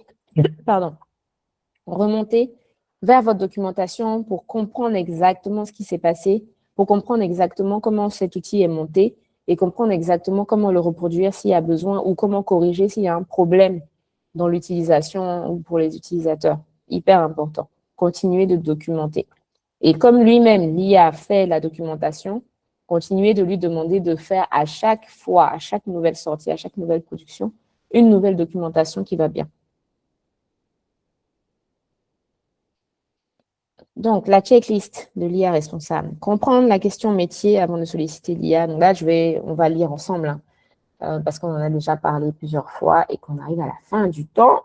Comprendre la question métier indispensable pour le data, quel que soit le data le data person, là, analyste, ingénieur, scientiste, etc., comprendre la question métier avant de solliciter l'IA parce que ce qui se conçoit bien s'énonce clairement et les mots pour le dire arrivent aisément. Je vérifie chaque résultat sur mon échantillon ou une source de référence. Je garde toujours sous la main une source de référence pour faire mes comparaisons et dire c'est bon, c'est pas bon. Je ne partage aucune donnée sensible dans un outil externe ou non validé. Donc là, on revient au sujet de la sécurité. Si je veux faire aujourd'hui, j'ai mon chat GPT externe que je sollicite aussi pour comparer parfois avec ce que Claude me dit ou pour comparer. Il y a Codex pour comparer les différentes requêtes qui sont sorties de l'un ou de l'autre. Voilà, je veux comparer, mais je ne veux pas que celui qui est externe, donc Claude est entreprise, l'autre est externe, je ne veux pas que l'autre ait toutes mes informations parce qu'en plus, ChatGPT a une mémoire et il garde bien les choses et d'une conversation à une autre, il vous rappelle que la dernière fois, vous lui avez dit ça et ça et ça et ça, basé sur ça, il veut faire ça et ça et ça et ça. Donc, attention aux mémoires. Claude vient d'avoir une mémoire récemment, donc j'ai activé partiellement en me disant, je ne veux pas qu'il m'arrive ce qui m'arrive dans ChatGPT où il connaît ma vie entière et qu'il veut me répondre comme s'il était mon ami. Voilà, donc attention à ça. Je documente ce qui vient de l'IA dans mon travail. Donc, je lui demande de documenter en fait, et il documente très bien. Je reste capable de refaire l'analyse sans l'IA si nécessaire. On ne sait jamais si on nous coupe les tokens un matin ou si on augmente les tokens, si on multiplie maintenant par 10. Avant, c'était $1, maintenant, c'est $10. Donc, dans la journée, là, si je fais 10 tokens, je dois payer $100. Non, je reste capable de refaire l'analyse sans l'IA si nécessaire. Voilà pour la présentation. J'ai 2 minutes au-delà du temps, mais je pense qu'on est dans les temps et qu'on va pouvoir passer aux questions. Ok, merci beaucoup, Madame Anne-Laure. C'était très instructif et tout. Moi, j'ai appris beaucoup de choses. Donc, je vais demander à l'assistance de poser les questions. Sentez-vous libre, en fait, vous levez la main et on va faire par ordre de personnes et tout. Donc, vous avez le pouvoir maintenant de poser les questions. Mais en fait, pour résumer, ce que Madame Anne-Laure a dit, c'est que l'IA reste, en fait, nous sommes des personnes augmentées. L'IA est C'est là ça. pour nous aider, mais pas pour Exactement. nous remplacer. Exactement. Il faut prendre les bonnes habitudes pour rester efficace soi-même. C'est ça. Donc, C'est en un- gros, checker les connaissances, enfin, aller à la chasse aux connaissances et aux compétences et tout, c'est toujours d'actualité, en fait. Parce que Oh oui, si on ne sait pas le faire, en fait, on ne pourra pas poser les bonnes questions. On ne exactement. pourra pas le corriger quand il fait des erreurs. On ne pourra Mhm. pas, en fait, on va juste stagner, en fait. Mm, On ne mm, mm. sera pas à la page. C'est ça, exactement. Et on va juste dire, enfin, c'est un peu moche d'aller en réunion et de dire, ah, je sais pas, attendez, je vais voir, et puis poser la question à l'IA, quoi. Non, il faut maîtriser quand même un minimum son sujet. Exactement. Mm. OK, on a Monsieur Hendrix qui a levé la main. Et voilà, Vous pouvez y aller. ok. C'est au niveau des questions business là. Comment, comment cela fonctionne en fait? Parce qu'il y a un peu du mal à comprendre ce processus en fait. OK, vous êtes dans quel domaine, monsieur Hendrik? Bon, pour le moment, ici, pas dans un domaine. OK, vous étudiez C'est- quoi alors? Vous êtes à la Oui, fac? Vous étudiez il a quoi? fini, il a fini. Donc, actuellement, je suis à la recherche de nouvelles opportunités. OK, mais donc vous cherchez dans quel domaine d'opportunité? Bon, plus dans le domaine de la santé, OK, mais en tant que, si data, demain on vous data, dit hmm, data quoi? Data analyst, data engineer, data analyst. data analyst, d'accord. Dans le domaine de la santé. OK. Ça veut dire que quand vous allez arriver, alors je vais essayer de trouver un exemple concret. J'ai fait les stats à la base. Donc, il y a des stats appliquées à beaucoup de choses, l'assurance, la finance. Il y a des stats appliquées à la médecine, à la pharmacie aussi, la biostatistique. Si j'arrive aujourd'hui chez Sanofi, par exemple, et je dis que je suis biostatisticienne, je dois connaître les outils qu'utilise un biostatisticien. Je dois connaître les modèles spécifiques du biostatisticien. Je dois connaître le type de données évaluées. Quand j'ai été chez un éditeur de logiciels et un de nos clients, c'était un institut qui traitait du cancer. Donc, quand eux, ils avaient des problèmes, il y avait des outils spécifiques qu'on devait utiliser pour les aider à résoudre ces problèmes-là. Quand ils avaient des bases de données, c'était des bases de données de patients. Donc, avec nom, prénom, genre de maladie, qu'il fallait impersonnifier rapidement avant de faire quoi que ce soit dessus. Donc, il faut connaître, si vous allez en oncologie, donc ceux qui s'occupent du cancer, il faut connaître les différents cancers qui existent. Il faut connaître les différentes études qui ont déjà été menées sur ces cancers-là. Il faut connaître le type de résultats attendus, les limites, les seuils qu'il faut fixer sur les résultats que vous sortez en analyse. Voilà, c'est ça la connaissance client, enfin la connaissance métier, c'est ça. C'est que le domaine dans lequel vous êtes appelé à exercer en tant que data analyst, vous devez le connaître. Il ne s'agit pas juste de prendre leurs données et de faire des jolis modèles. Parfois, vous allez prendre les données, faire de jolis modèles, mais ça ne sert à rien parce que ce n'est pas un modèle spécifique à ce domaine-là. D'accord, c'est noté. Merci beaucoup. Voilà, je vous en prie.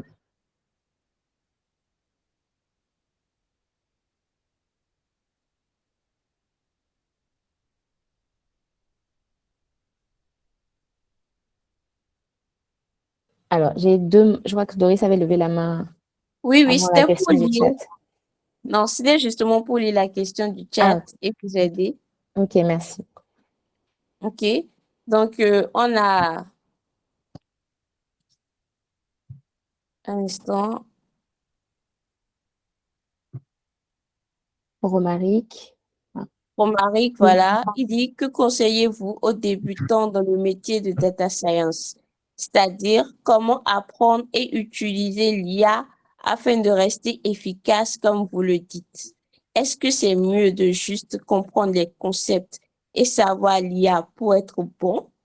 Quelqu'un qui commence, peut-il se passer de la compréhension du code? Non. Non. Là, aujourd'hui, non. Peut-être un jour, on va y arriver, hein, comme les voitures volantes, là. Mais pour l'instant, vaut mieux connaître un minimum du code pour que vous puissiez, une fois que vous sortez, parce que c'est ce que je disais, pour ne pas être dépendant de l'IA, il faut savoir ce qu'il est en train de faire, un minimum. Quand il vous fournit le code HTML pour aller faire vos formats, pour que vous puissiez connaître les balises un peu et dire, OK, ça, c'est pour mettre les couleurs, j'ai compris. Ça, c'est pour faire du cadre, OK. Ça, c'est pour faire ci. Donc, l'HTML, encore, on peut passer dessus, il n'y a pas de problème. Mais si vous fournit du code qui va vous monter des modèles, vous calculez les indicateurs comme du SQL, du Python ou du... Bon, je dis R parce que j'ai R dans la tête. Je sais que c'est vieux pour beaucoup d'entre vous, mais R quand même. Si vous fournit des requêtes qui calculent des indicateurs, c'est mieux que vous compreniez ce qu'il est en train de calculer pour que vous puissiez challenger et voir s'il y a un problème dans ce qu'il est en train de dire. Parce qu'on a parlé des hallucinations, on a parlé du biais dans le passé, etc. Il faut que vous puissiez identifier ces biais-là dans le code qui vous fournit. Et que quand vous allez lancer le code, vous puissiez voir qu'il y a un truc qui ne va pas, s'il y a un truc qui ne va pas, et lui remonter l'erreur exacte, en fait. C'est ça, en fait, c'est le sujet de l'indépendance qui fait qu'on a quand même besoin de connaître un minimum, au moins un minimum, du code en question.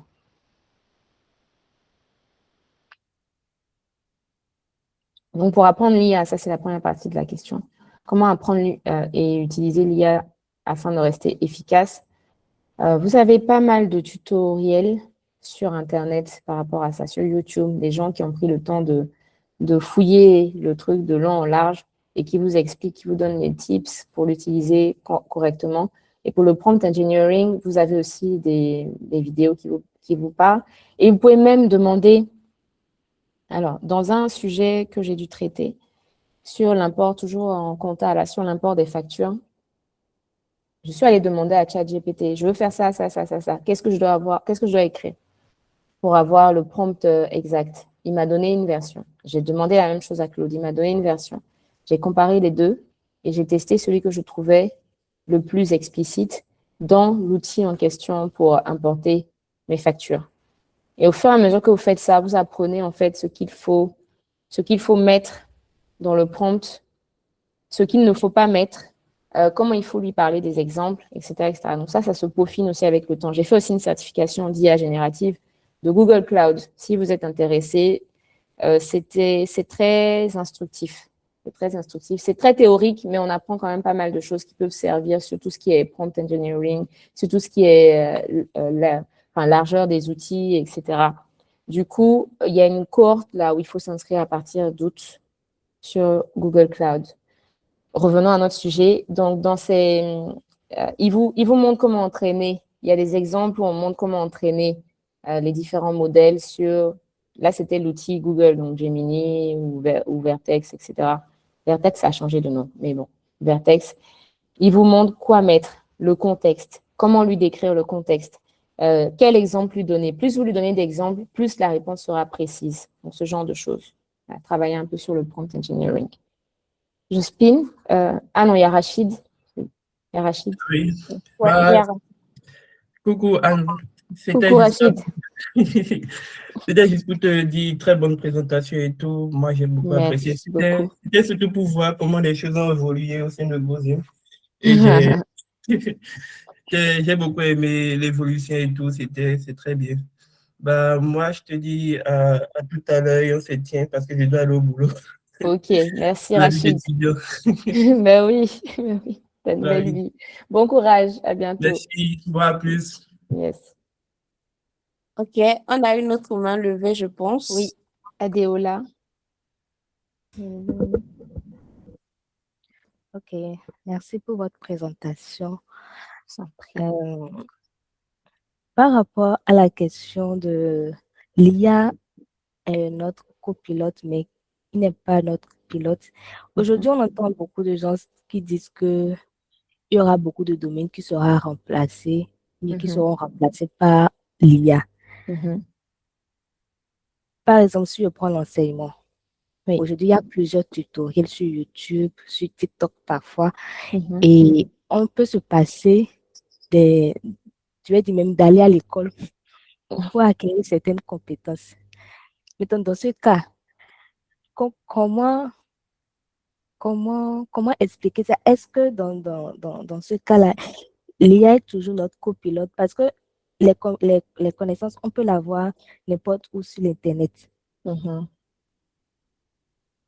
est-ce que ce n'est pas vrai que quand on dit que l'IA peut remplacer plusieurs domaines, ou même peut être notre pilote parfois, dans certains cas? Ok.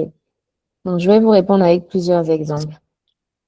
Au moment de la révolution industrielle, ça, on a tous vu ça à l'école. Même si on n'était pas nés, on a vu ça à l'école. Au moment de la révolution industrielle, il y a beaucoup de postes qui sont perdus, qui sont partis. Il n'y en avait plus. Alors, à l'usine, des machines maintenant mettent les bouchons au lieu que ce soit quelqu'un qui vienne mettre à la main les bouchons sur les bouteilles.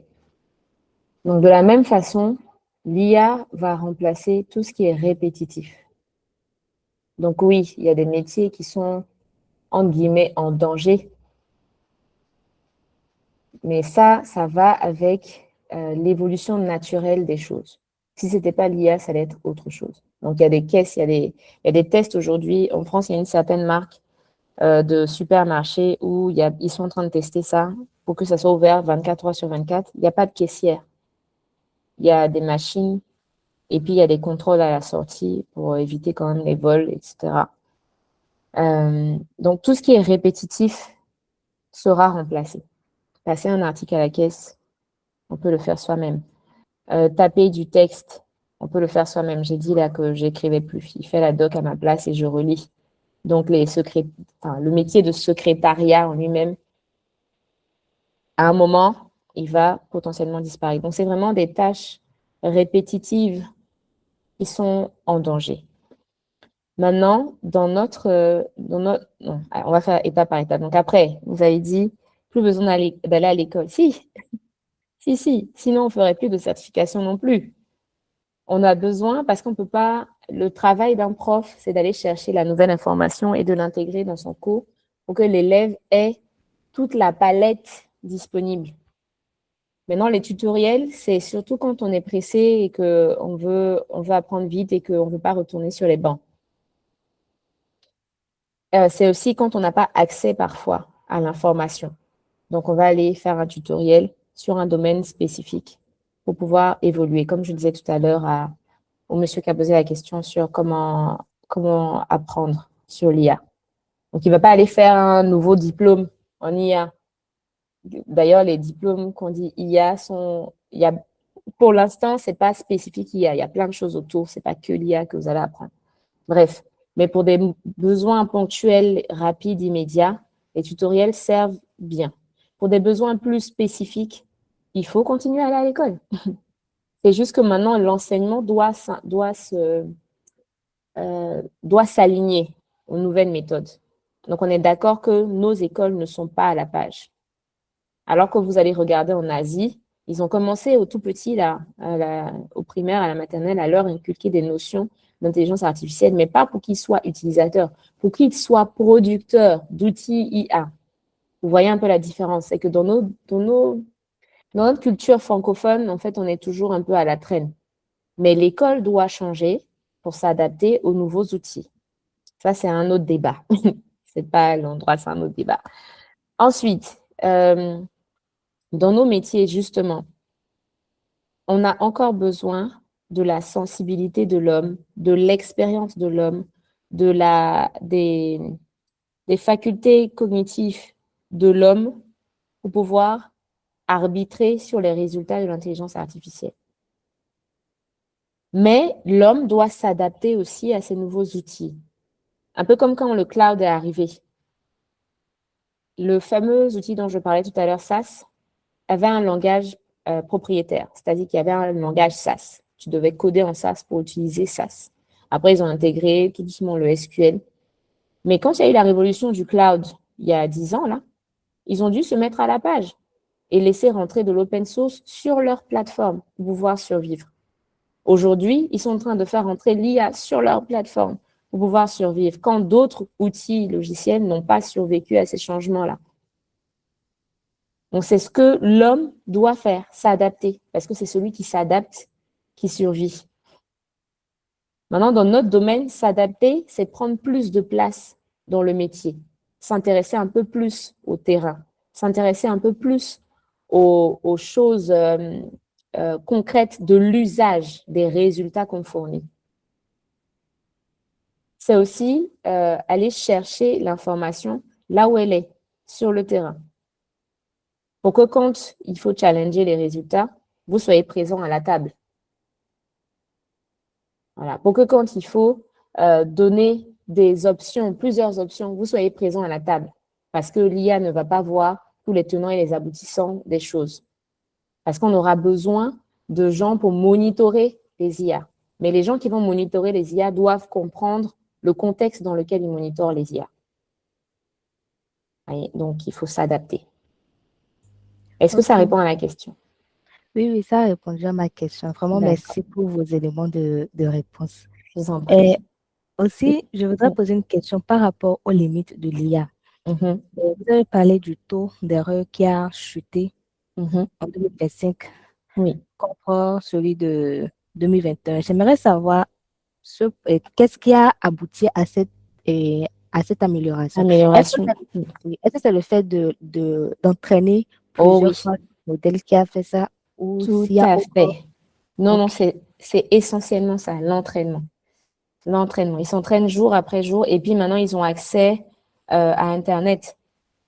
Donc, ils vont se mettre à jour. Je ne sais pas si vous vous rappelez, quand ChatGPT a commencé, on nous disait qu'il a 2 ans d'historique.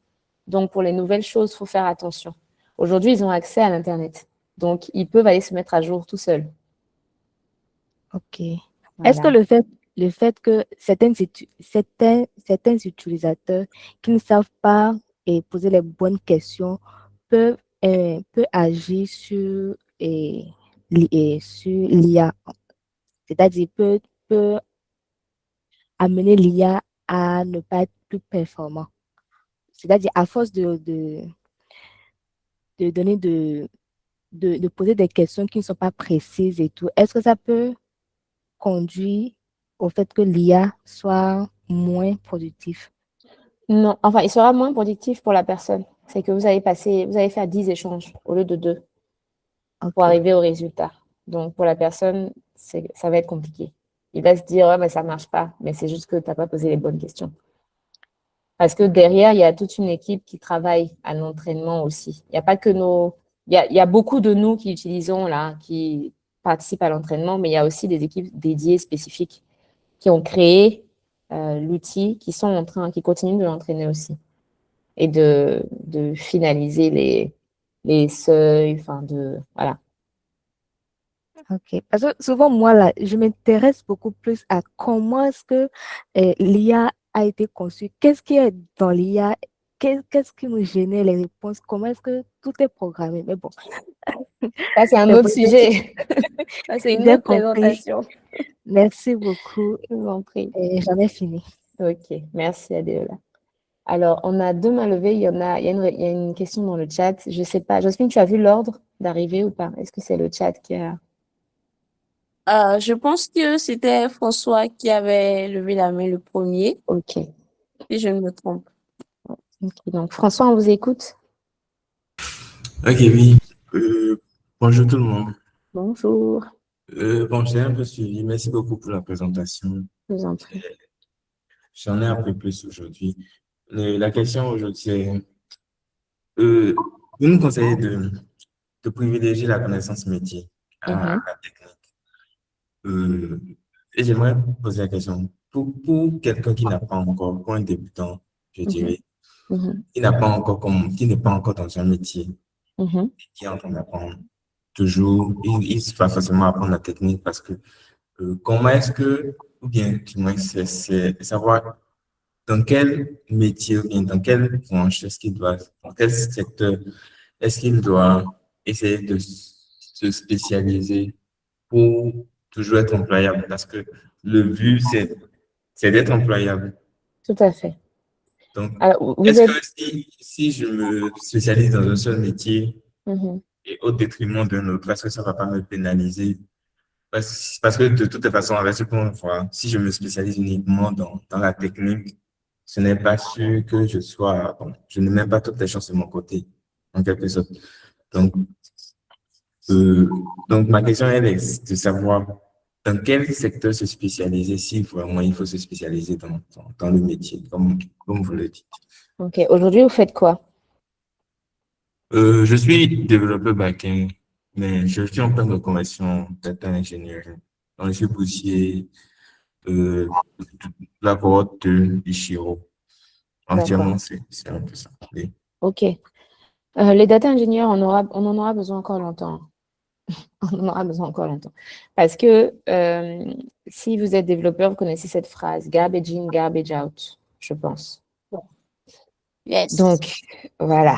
Du coup, ce qu'on va in là, on aura toujours besoin de quelqu'un pour checker que ça ne soit pas du garbage.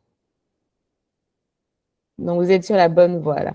Là, ça, on aura besoin. Il n'y a pas de débat. Maintenant, il faut rester alerte sur les évolutions de ce métier spécifique. C'est que le data engineer, il faut qu'il sache qu'est-ce qui, dans l'IA, peut l'aider à aller plus vite. Donc, c'est de faire des tests sur, OK, donc je dois créer cette table-là de telle façon, elle vient de MongoDB, ou elle vient de Oracle Database, ou elle vient de, je sais pas, Postgre, peu importe. Elle vient de tel endroit, je dois la structurer. Qu'est-ce que l'IA me propose? En fait, c'est en ça que vous devez vous entraîner, vous, avec l'IA, pour voir comment aller plus vite, pour que quand vous arriviez sur le marché du travail, vous soyez au taquet. Et profitez je suppose que vous avez un stage à la fin de la formation, quelque chose comme ça. Profitez du stage pour pousser les tests avec des vraies données. Ok, d'accord. Voilà. Ok, je comprends. Mm. C'est compris. Merci beaucoup. Ok, je vous en prie. Ensuite, on a Oui. Monsieur William. Je crois qu'Elisabeth, elle a posté un peu… Ok, je vais voir. On va prendre Monsieur William d'abord et puis on va Ok. aller la question. Après. Alors, vous Monsieur m'entendez? William? Oui. Oui, on vous entend. Ok, merci beaucoup. J'ai une inquiétude. Aujourd'hui, on parle des agents IA. Mhm. On parle des agents IA et récemment, paraît-il qu'il y a des agents à qui, quand vous avez votre base de données, même non acté ça, ils peuvent charger, faire les requêtes, entraîner des modèles et tout. Dans Mhm. ce nouveau contexte où on évolue, quel serait le rôle des métiers de la data scientist, data analyst et autres, face à ce contexte où ça devient encore une menace pour ce genre de métier? Ils développent des outils qui deviennent encore une menace. Bon, toujours pour faire progresser, aller plus vite, mais qui, on voit clairement que ce sont des menaces également. Et dans ce contexte, comment s'adapter? Quel serait vraiment le rôle et la manière de s'adapter face à tout ce qui sort, tout ce qui est innovation dans le domaine? Merci beaucoup. Ok. Merci, Monsieur William. Donc, ça revient un peu à la question des postes qui vont disparaître. Donc, c'est un peu ce qu'on disait tout à l'heure, c'est que le fait de Non. comprendre la donnée, c'est un métier en soi. Le fait de comprendre la donnée, c'est un métier en soi. Donc, les agents peuvent faire des comparaisons. Et puis, il faut pas, pour moi, ça n'engage que moi, mais il faut pas voir l'IA comme une menace. C'est plutôt quelque chose pour nous augmenter. En fait, le data scientist ou le data analyst devient plus productif parce qu'il a l'IA. Donc, parce que en face de vous, ceux qui utilisent la donnée concrètement, ils veulent même pas toucher à. Moi, j'ai un utilisateur de mes données qui ne veut pas aller prompter Claude. C'est pas que il sait pas ou il veut pas. Il y a pas de, il va pas aller. Donc c'est moi qui vais le faire. Vous voyez ce que je veux dire? Il y aura toujours des entreprises. Et je reviens sur l'exemple de SAS, quand SAS a dû s'adapter, parce que j'ai travaillé pour eux, quand SAS a dû s'adapter à tous les open source et tout ça, et se mettre à niveau sur le cloud, etc., on a eu des clients c'était des gros éléphants. Il y a des entreprises qui ne peuvent pas faire une transformation complète sur des nouveaux outils. Ils sont obligés de prendre un bout ici, un bout là-bas, un bout. Donc, pour ces entreprises-là, il y aura toujours besoin de quelqu'un qui vienne faire le travail, qui vienne paramétrer les choses, qui vienne monitorer ce que les agents font, qui viennent comprendre la sortie avant de le donner aux utilisateurs. Vous voyez ce que je veux dire, Monsieur William? Oui, tout à fait. Voilà. Je vais circonscrire un peu le cadre. Je prends des étudiants aujourd'hui. Avant, pour faire des traitements, ils avaient besoin peut-être de quelqu'un qui est fraîchement sorti. Mais actuellement, lui-même peut prendre sa base de données, charger dans Claude, lui dire de faire sortir tel tableau, de lui faire tel ACP, de voir les tests de significativité, et puis il s'en sort un peu pas mal. Donc, je suis en train de comprendre de votre explication que les petites tâches, bon, qui étaient de grosses tâches, mais qui deviennent de petites tâches, seront laissées et que les data analystes, les data devront voir ces petites tâches-là se soustraire de leur rôle en quelque sorte. Voilà, c'est ça. En quelque sorte, ok. C'est ça, exactement. Donc, à nous maintenant de switcher sur tous les jours. Bon, je sais pas, pour ceux qui sont déjà en exercice, il y a des jours où on n'avait que ça à faire des contrôles, à faire des corrections, à faire. Bah non, en fait, c'est pas notre métier. Donc nous, on est content aujourd'hui de se dire bon, ça, on peut déléguer pour faire des vraies analyses. Okay. Quoi. Voilà. Ouais, exactement. Ok, très bien. Merci. Je vous en prie. Ok, avant de prendre la question il y a encore des mains levées, mais je vais rapidement demander, bon, le sujet est passionnant, c'est normal. J'aurais bien aimé que les sceptiques de l'IA soit là et tout pour écouter. Mais bon, en fait, ce qui est important à retenir aussi pour la petite expérience que j'ai, je suis dans le domaine depuis quoi, 3 ans. J'ai pas la même expérience que Madame Anne-Laure, mais pour ce que je sais déjà, ils sont tous en train de réfléchir. Déjà, Anthropique, par exemple, a proposé qu'on arrête en fait le développement des intelligences artificielles. Parce que justement, ils ont remarqué qu'à un moment donné, en fait, il faudra arrêter pour restructurer les choses. Et dans les métiers de la data, il y a ce qu'on appelle Ethics IA. C'est la branche qui étudie en fait les limites, les droits, tout ce qui est, comment dire, bonne pratique juridique et tout lié à l'utilisation de l'IA. Donc, quand vous avez plusieurs agents aujourd'hui, il y a aussi de la responsabilité de chacun de savoir que les compétences, en fait, sont toujours importantes parce que sans avoir les compétences, c'est presque impossible de poser des questions à l'IA, de lui poser les vraies questions. Comme elle l'a dit justement, c'est pour ça qu'il ne faut pas arrêter d'aller à l'école, en fait.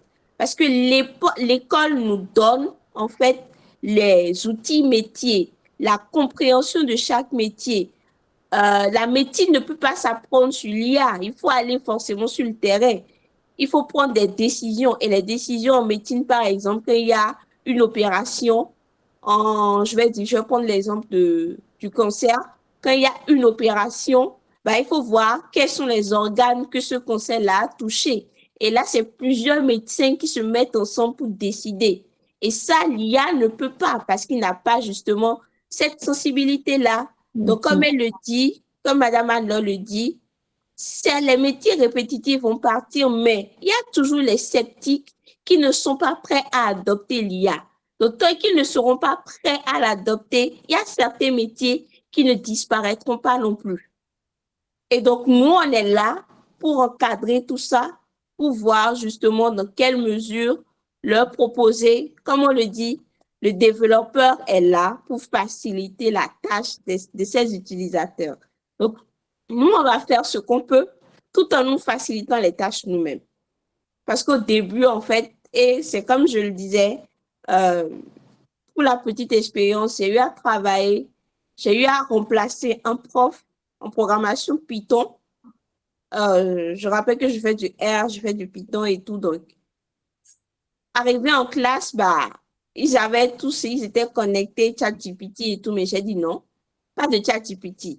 Et si je remarque que vous avez utilisé ChatGPT, je fais un moins parce que j'ai besoin que vous compreniez d'abord ce que je vous dis avant d'aller demander à l'IA. Parce qu'après, on devient tout bête, en fait. Et du coup, c'est comme elle a dit, on devient habitué, on devient esclave, en fait, de l'IA, alors que c'est pas le but. Le but, c'est que nous soyons plus productifs. Mais c'est pas que l'IA fasse tout à notre place. Et là, c'est là où, justement, les gens vont donner leur base de données à l'IA sans se rendre compte que, voilà, ils sont en train de divulguer, en fait, des informations confidentielles et personnelles. Ouais. Voilà ce que je peux ajouter pour ma part. Merci. Merci beaucoup, Jocelyne. Ouais. Fais-moi un coucou. On a M. Roger qui est là aussi.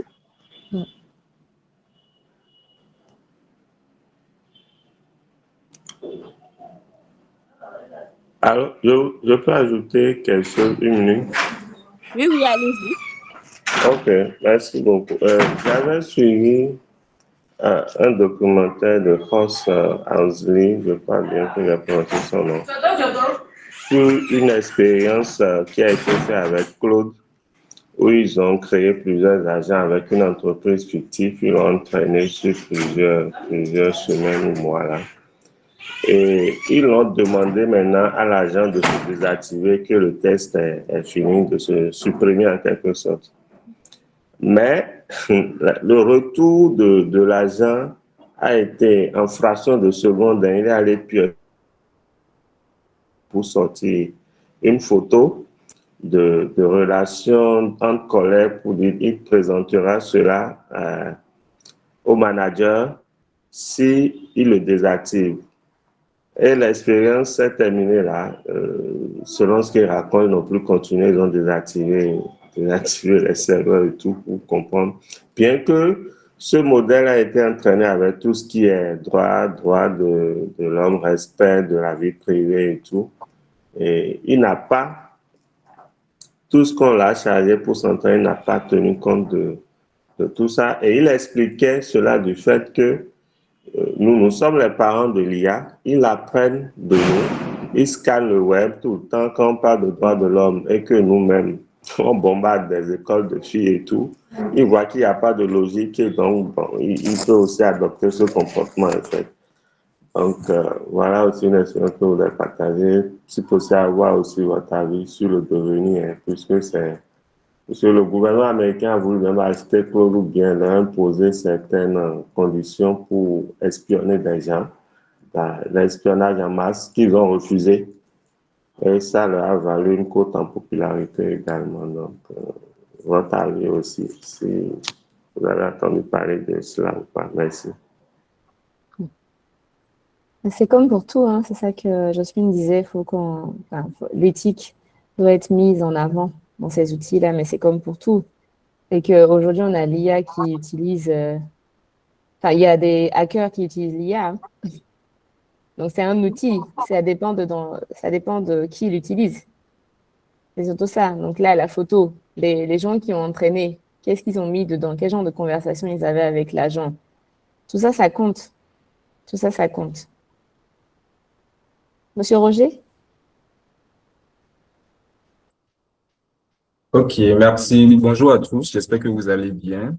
Moi, c'est Roger Niani, je suis développeur full stack et analyste en cybersécurité. Alors, ma préoccupation ce matin, bon, j'ai deux, trois préoccupations, mais la première, c'était que dans ce sens-là, pour entraîner l'IA avec des données d'Internet dans lesquelles il y a beaucoup de vrais, beaucoup de faux, et que l'IA fonctionne très souvent sur de la probabilité.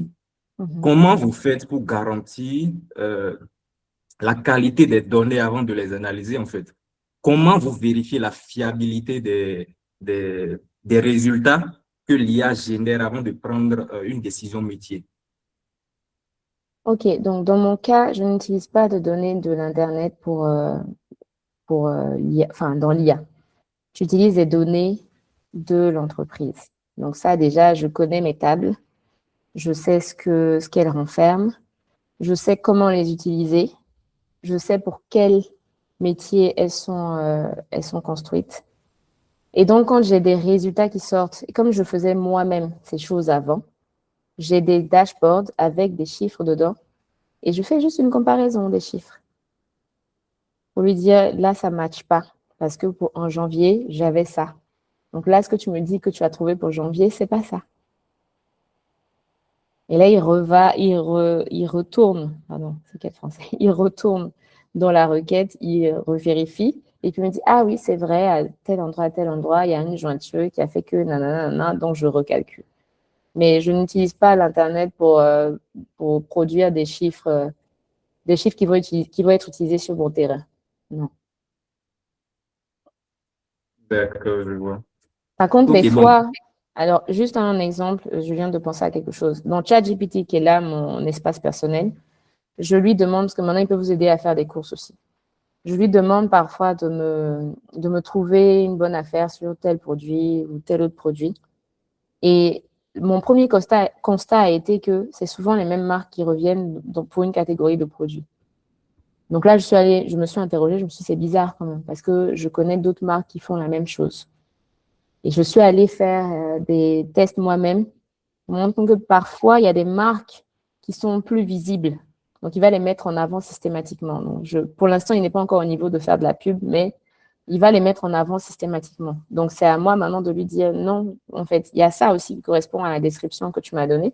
Donc, je ne comprends pas pourquoi elle n'apparaît pas dans ta liste. Ce genre de choses. Donc, moi cet esprit critique, analytique, là, je l'ai avant même de commencer à travailler. Donc, je n'hésite pas à l'utiliser. C'est intéressant. Bon, là, par exemple, ça a soulevé encore une question vite fait. Je ne sais pas si vous avez connaissance de ça, mais j'aimerais quand même comprendre comment l'IA arrive à faire une corrélation entre les données qui sont vraies et les données qui sont fausses sur Internet pour pouvoir donner des réponses directes. Parce que là, vous avez parlé de choix de marque, par exemple. Ça prend systématiquement les plus visibles. Dans les cas d'information également, si on lui demande quelque chose, une information, bon, un truc qui s'est passé quelque part, et que ça doit prendre les plus visibles, là, peut-être que c'est l'information fausse qui est plus visible. Tout à Comment fait. ça fait pour donner des informations justes ou comment ça fait pour garantir au moins une petite fiabilité de données? C'est là où le pilote intervient. Là, pour faire la présentation, il m'a donné quelques références. Là, vous avez vu des chiffres de l'adoption, etc. Il m'a donné des références. En allant vérifier, je me suis rendu compte que non, McKinsey n'a pas fait cet article. Et je suis restée sur le site de McKinsey pour trouver l'article qui correspondait à ma question, pour donner moi-même la référence finalement. Mais il m'a donné une piste. Donc, je suis quand même arrivée sur le site de McKinsey pour aller voir les articles. Mais la piste n'était pas complète. Vous voyez ce que je veux dire? Donc, on doit vérifier. On doit rester pilote et vérifier ce qu'on obtient avant de le publier, surtout si c'est pour le publier. Donc, la rapidité vient du fait qu'il va faire les recherches rapidement. Maintenant, dans les propositions qu'il vous fait, s'il y a une qui vous intéresse vraiment, vous allez vérifier que c'est vrai. Ok, merci. Bon, j'ai une dernière préoccupation. J'espère que je ne prends pas beaucoup de votre temps. Alors, on est là. D'accord. Disons, vous travaillez des fois pour peut-être des entreprises qui ne sont pas totalement techniques. Donc, comment vous inculquez à ces entreprises-là, je ne sais pas, comment arrive-t-elle à se protéger contre les attaques visant les modèles d'IA? Parce que dans les entreprises, on ne va pas se mentir, refuser à une secrétaire d'utiliser ChatGPT, c'est bon, je ne sais même pas si on refuse, elle va forcément utiliser. Il y a quelqu'un qui manipule des données de l'entreprise, si c'est la comptable, voilà, elle l'utilise également. Comment ces entreprises-là peuvent se protéger contre les attaques visant les modèles d'IA, que ce soit des prompts injections, de l'empoisonnement des données, des vols de modèles, tout ça. Comment vous leur inculquez ça, par exemple? Alors, comment leur inculquer ça? C'est une très bonne question. Généralement, en tout cas, dans plusieurs entreprises, j'ai vu que on faisait toujours passer un genre de test sur la charte d'éthique de l'entreprise. Parce qu'on ne peut pas obliger quelqu'un à ne pas faire ce qu'il veut faire. Ça, on ne pourra jamais. Mais on leur fait passer des tests sur l'éthique. Et à la fin de ce test, il y a des signatures. Ce qui veut dire que si la personne, en bonne conscience, en toute intelligence, a dit « je signe le papier », mais qu'à la fin, on va faire tout ce qui est contraire à ce pourquoi elle a signé, elle est responsable. Elle reste responsable. Mais tout ce qu'on peut faire dans ces cadres-là, c'est éveiller la conscience des gens, faire parler leur côté consciencieux, et puis c'est tout. Mais on ne peut pas les obliger à ne pas faire. Et on ne peut pas mettre de verrou non plus, comme vous dites, et on ne peut pas dire on bloque ChatGPT sur les appareils. Et donc, l'humain reste toujours en fin de la chaîne de validation, oui. Monsieur Harold. L'humain reste le responsable de la chose.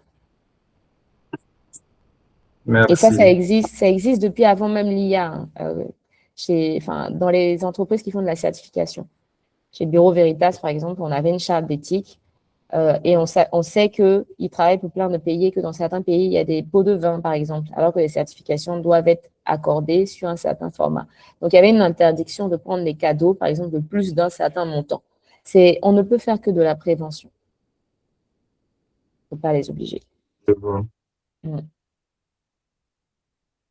Voilà.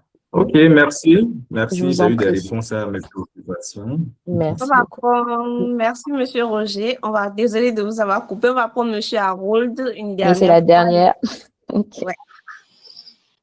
Merci, bonjour à tous. Bonjour, Harold monsieur Harold. Adjako. Qui veut rentrer dans la secte des Des sceptiques? sceptiques. Jospin, tu Bon, as un candidat là pour les sceptiques. non, j'explique ça, c'est devant. Est-ce que je peux pas être sceptique? Oui, oui, effectivement. Ok, alors moi, c'est Harold Adjako, ingénieur cyber. J'ai fait beaucoup de développement. Ok. Maintenant, je fais plus de stratégie. J'en ai marre du code. Alors, c'était un peu pour aller dans le sens de ce que vous avez dit sur la question de l'humain. Principalement, je fais beaucoup de due diligence pour des entreprises et il m'arrive de faire de la recherche, de l'analyse et surtout d'utiliser des outils comme de l'OSINT, en fait. Je fais de l'OSINT. Alors, ce que j'ai remarqué, c'est par rapport aux données qu'on reçoit et qu'on voit sur Internet. Et je voulais rejoindre ce que vous avez dit sur la question de la validation et de la comparaison. C'est très important aujourd'hui, de plus en plus, lorsque vous devez, par exemple, chercher des informations qui vont sur Internet, même si ça vous paraît très plausible, même si ça vous paraît très clair, de toujours poser des questions et surtout de comparer ces informations. En prenant en compte, bien sûr, un certain nombre de détails, ça peut être des questions de dates, des questions de publication, de qui est publié, à quel moment ils ont publié, qui a relayé, est-ce que les mots relayés sont presque les mêmes que ce qui a été publié à l'origine, etc., avant de prendre une décision. C'est très important. Et pour ça, vous ne pouvez pas accorder à l'IA de seul décider. L'IA va toujours faire de l'analyse, va toujours donner les probabilités à ce qui est plus plausible que d'autres, mais il faudra, si l'IA prend la décision de dire ceci est la meilleure, allez-y, c'est que vous avez échoué en fait dans ce que vous avez comme responsabilité. Donc, c'est très important. Sinon, le jour où on vous dira que votre voisin est peut-être dans une secte, et que vous dites, OK, c'est vrai, il a déjà la tête de quelqu'un qui est dans la secte. Et puis, vous pouvez vous retrouver facilement dans les problèmes. Parce que le gars, peut-être que vous n'avez pas eu le temps de comparer, de prendre des éléments d'information, et vous vous retrouvez ainsi dans la mouise. Donc, faites attention aujourd'hui. Je ne sais pas si ça va arriver un jour, mais je crois que pour encore un bon moment, nous sommes responsables de ce qui se décidera à la fin.